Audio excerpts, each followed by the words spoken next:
land, which took them, I think, about 4 days on a bumpety old truck. But Norman said, that's the way I want to do it. And he wanted to be part of the people. He wanted to be one of the lads, which is what he's always like. Norman went round all the wards tirelessly, day after day, cheering up the parents and the children. And we've got haunting memories of children with dead white faces and no hair. And the matron of the hospital, she was so moved that Norman should come all this way, and she'd seen him on the films and she loved him, that he should do all this for her orphanage, that she was in tears as we came away. And she said, Norman, I simply love you for all you've done for us. And I think that was the first time I'd ever seen Norman really stumped for words. This sounds so silly, but I used to just leave over a child of 5 or 6 or 7 and then go,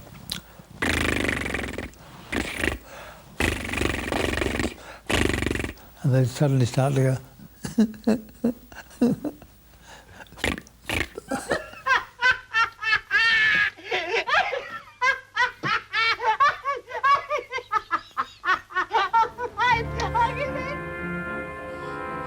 I asked him.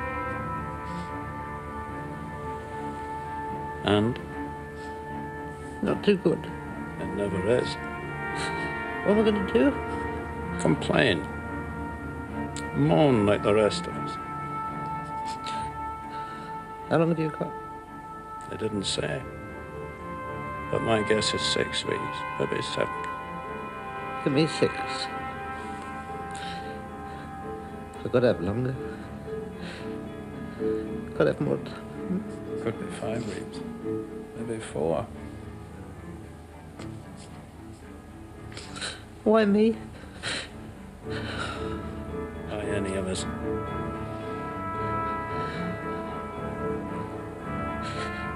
I've always tried to do the right thing. That'll end. Soon you'll be so angry that you won't recognize yourself. No, I'm going to be good. If you are, I shall be very put out with you.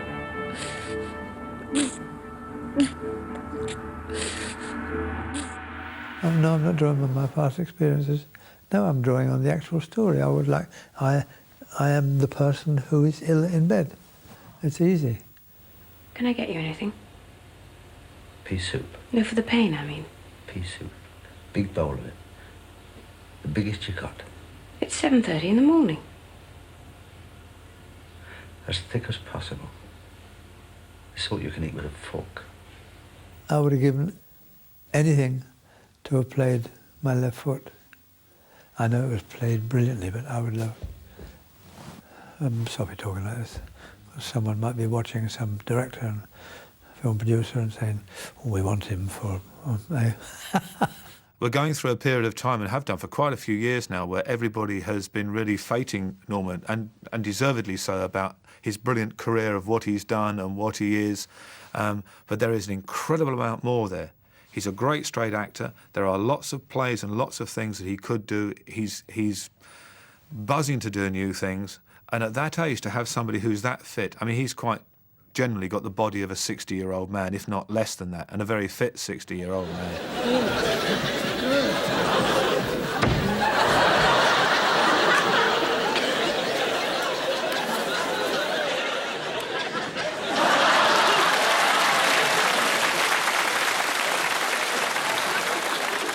With Norman Wisdom, there is always a surprise.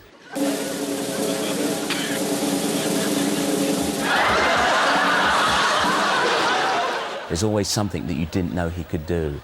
I remember watching him on television in the 60s, and I knew him as the man with the little suit. But then all of a sudden he came out and played wonderful clarinet.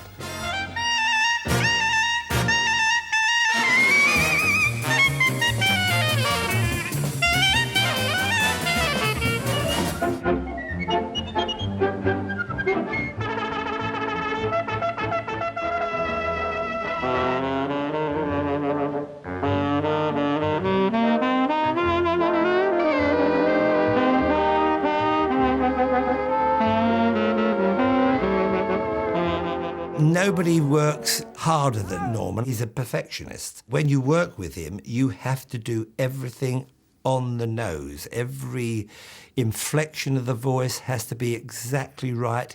Every turn of the head, moving over to here, has to be 3 paces, and then you stop, and then you look, and then you say the line. So it really is very hard work working with him, because that's the way he wants it, to produce his personality and his feeling for the sketch or whatever you're doing. I mean, so many people have done a wallpapering sketch.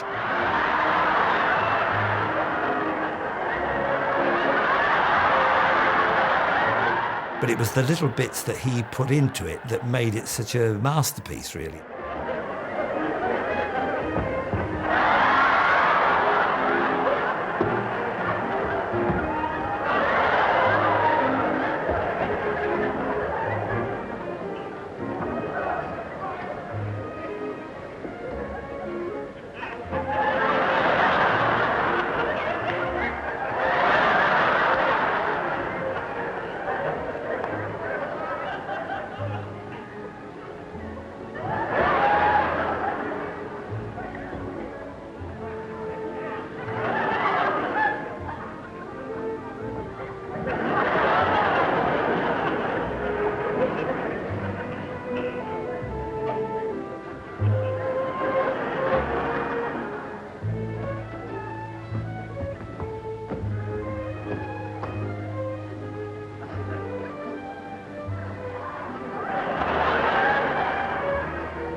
I like to rehearse and I like to know what I'm doing, but I always leave a little bit of looseness in case something happens.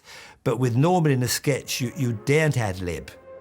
The only occasion I can remember is when we did the wallpapering sketch. We couldn't rehearse with the slosh because it would make such a mess on the stage. And there was one part of it near the end where I had to get the paintbrush and just loop it under the bottom of the bucket so that when I pulled it up, it would all go over his head, which was the finish of the sketch.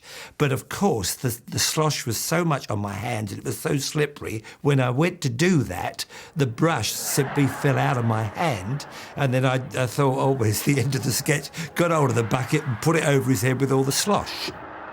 He would take the most simple things and turn them into high comedy. You find now people search too deep for things that are funny. I don't think Norman ever searched deep for anything. It was always there right before him and he did something with it. And if I were to sum him up in one word, it would be simplicity. There's a clever boy. There was no limit to what he could do because he would just apply himself and discipline himself until he'd mastered it. If there's a wrong way to do it, a right way to mess it up, oh, nobody does it like me. If there's a wrong way to do it, a right way to screw it up, oh, nobody does it like me. I've got a big loud mouth, I'm always talking much too free. If you go for common sense, you better stay away from me. If there's a wrong way to break a rule, a right way to be a fool, nobody does it like me. If there's a wrong bell, I ring it, a wrong note, I sing it, nobody does it like me.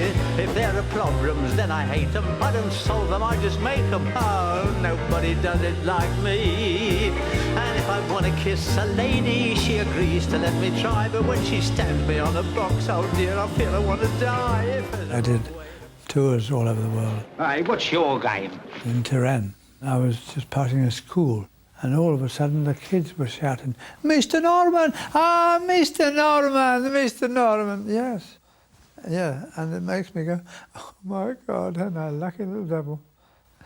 One more little thing. Mr. Grimsdale! Mr. Grimsdale! Mr. Grimsdale! Mr. Grimsdale! This programme is in tribute to Sir Norman Wisdom, who died this week, aged 95.